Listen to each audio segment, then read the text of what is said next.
umukinnyi witwa Richmond Rastaman Lamptey ni umukinnyi w'umunyagana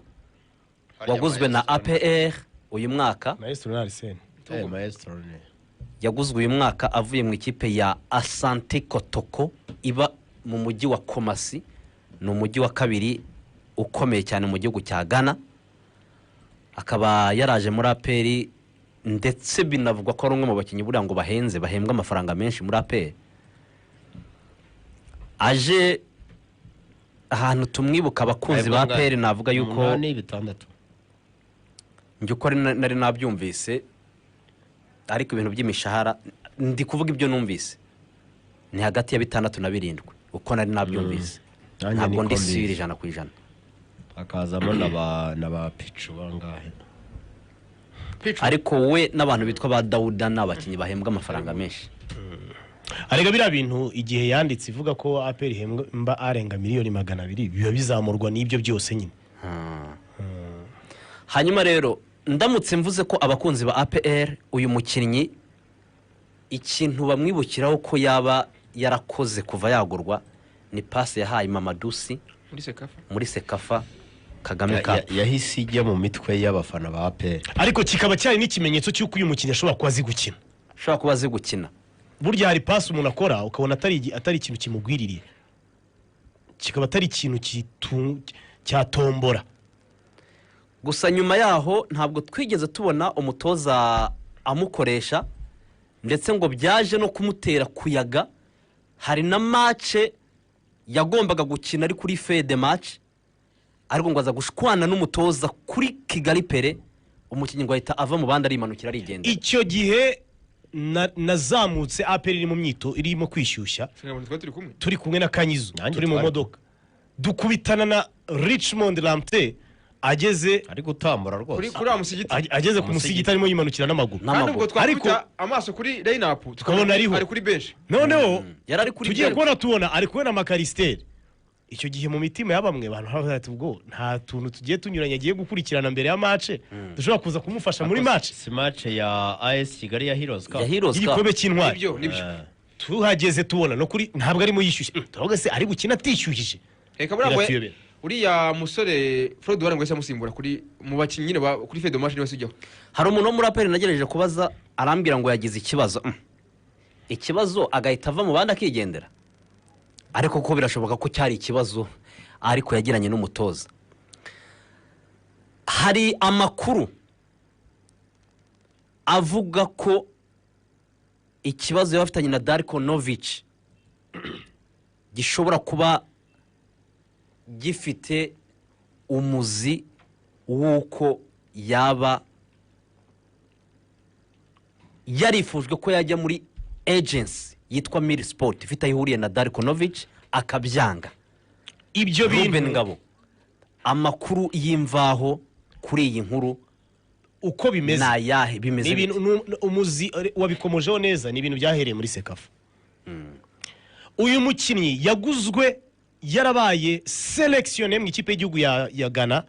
yakinnye igikombe cya Afrika giheruka. Yes, he was among 23 players. Yes, ntabwo yakinnye ariko ajya kugera ku rutonde rw'abakinnyi 23 bajya muri selection nationale y'ikipe y'igihugu nka Ghana. Hari ikintu gifatika ushoboye. Donc yabaye preselection muri Black Stars A.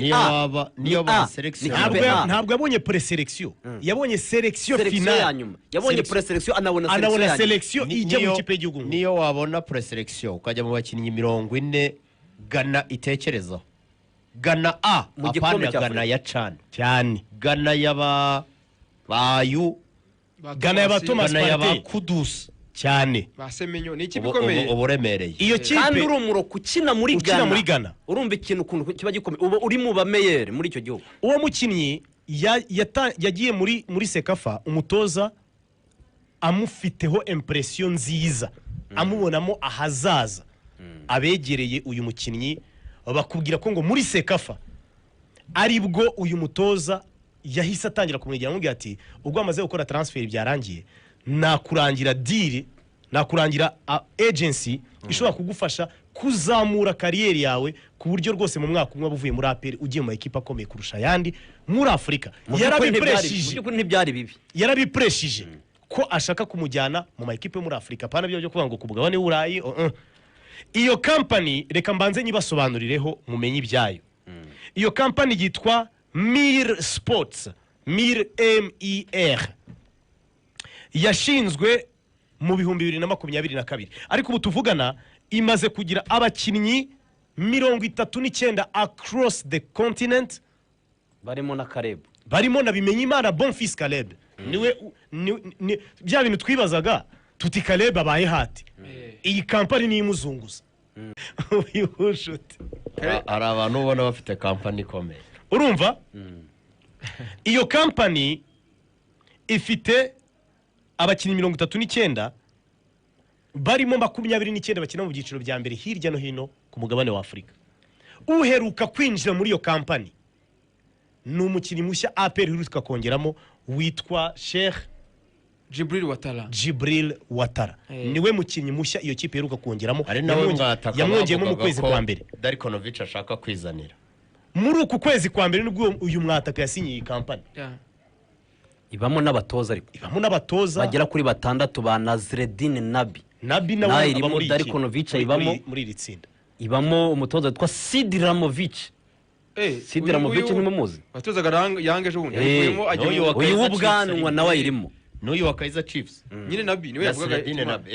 na Darikonovic na Sidiramovic hiti yaravuze yanga baratandukanye ejo bundi yagiye muri Algeria irakomeye ahubwo cyane iyi company nyirayo ni umuturke n'umunyaturukiya ikintu cyabaye rero ni iki umukinnyi witwa Richmond Lamptey muri iyi minsi yari revolse aragenda ajya kubwira abayobozi ba APR ikibazo afite apana bya bindi buriya ngo ni umuntu wagiye agira umutuzo w'igihe kirekire ngo nawe n'umujyanama mwiza ngo yagiye akajya abwira abakinnyi bagenzi bati b'abanyamahanga nukuri iyo umutoza atagushaka urihangana igihe cyawe kikagera ngo ugakora cyane ukamuprova ko ari umukinnyi ukomeye rwose ariko ntibivumbure ngo ajye inama cyane ariko ngo enough is enough ibyo bintu mu mpera z'ukwezi gushize yageze aho cyagiye nyine nyuma y'iriya match ngo aratomboka ubu yamaze kumenyesha abayobozi ba APR ibibazo bihari aravuga ati nge simbihamya ariko nkeka ko kuko yashatse kumpa diri sinyemere nkeka ko aricyo kintu gituma ndwanya arangije abayobozi ba APR ntimutungurwe mutangiye kubona uyu mukinnyi akina duhereye kuri match yo ku munsi w'ejo bazakina n'ikipe ya Musanze ngo uyu mukinnyi ari mu bo rwose ubuyobozi burimo buvuga buti mushyiremo turebe rega ntumushyiremo ngo turebe kandi ikindi biranakubitana na meforme twanabigarutseho ku munsi w'ejo ya Mahamadou Lamine Ba icyo hari umuntu utakireba nta numwe rwose yasubiye inyuma pe ngewe ubwanjye n'abandi benshi ndi mu bantu babona yuko uyu mukinnyi bitewe n'abakinnyi bashya APR irimo ikoresha muri phase retour kuri ligne y'ubusatirizi nge nshobora kubona ko uyu mukinnyi ashobora kugira ikintu akora simpamije kuramutse umuzanye ari we wenda waba meneri mwiza kurusha abari cyangwa se umudistributeri mwiza kurusha abahari ariko nge mbona kariteze ari umukinnyi ushobora gukinisha neza bano bakinnyi baba wingers b'abanya-Uganda ndetse n'uyu mwataka cyane cyane abakinnyi bo ku mpande kuko n'abakinnyi ntabwo bazi gukina cyane ntabwo badiribura cyane ariko n'abakinnyi bihuta bakenera espace yo gukiniramo bisaba rero umukinnyi ushobora kugira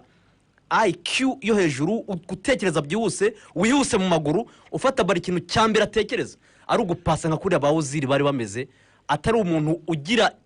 ipupa y'igitego kuko kariteze uyu mukinnyi ubona ko zitandukanye n'iza Lamine Ba ni umukinnyi we igitekerezo cyambere kimuzamo afite umupira no guhita atera ku izamu ariko Lamptey abamubona mu myitozo na match nkiyakinnye ni umukinnyi igitekerezo cyo cyambere kuba ari ugupasa umupira kandi aho pasa mu mpande no gupasa nasubije amaso inyuma ukareba uno musore kuva yakina nase ubu ngubu usubije amaso inyuma ugakora igitero cya pasi yatanze zivamo ibitego wabona nimba ari nyinshi zarenga ebyiri Lamine Ba oya arega mwe mufite iyo ngiyo muzirikana mwa muvuga muti nyamara muri Sekafa yarayicometse Lamine Ba yacometse iyi nayo wenda tuvuga tuti hari imwe byari bigeze tuvuga ngo ibere bitero wa IPR ngo afite ibitego 3 ariko na passe decisive afite rwose Lamine Ba nabonye hari n'abamuha ibitego bine oya ni bitatu ntabwo ari bine kandi barakoze afishe niba ari nibyo bivuye bine se ntabwo bigera ntabwo ari ni igitego cya Bugesera icya Gasogi n'icya ni bine ikindi se nyibuka ariko ni bine kandi ikindi kintu uyu mukinnyi yanaguriwe na APR uyu mukinnyi yaguzwe hagendewe kuri statisitike ze muri Asante Kotoko kubera ukuntu yagize top scorer Steven Mukwara kugira ngo yamuhaye imipira myinshi cyane Mukwara yabaye top scorer ariko uyu niwe yamusunikira Ramute niwe wamupasa reka buriya APR yashakaga bose Mukwara ndetse na Ramute umwe ajya asunikira undi cyane ako kantu mpora nkibuka cyane mpora nkibuka cyane kuri perezida Paul Muvunyi 2005 avuga ati je naguze Ben Mwarara na Saidoni bazonkiza ngo umwe ajya pasa undi wimbwira ngo urampumure Kalisa Kase na kuzonga urumva rero abayobozi ba Peri batangiye kuganira na Darkonovic ku mpinduka zo muri 11 kuva kuri match ya Musanze banganyije niba mubibona hari ukuntu wenda bakina nabi ariko ibigororotse pe abantu mu buryo rwose hari ukuntu yajyaga bi ba Mamadusi batangiye kongera kubona umwanya nimuze gutungurwa kandi kuzanamo ba Yunusu ntabwo ari icyemezo cye rwose niriya ligne d'attaque kuzanamo ba kwicaza barafinda ugakinisha bariya bose kwicaza muzungu yakicara ku nibyo babwiye Darkonovic no bamushakira iminota ubwo byagenda kose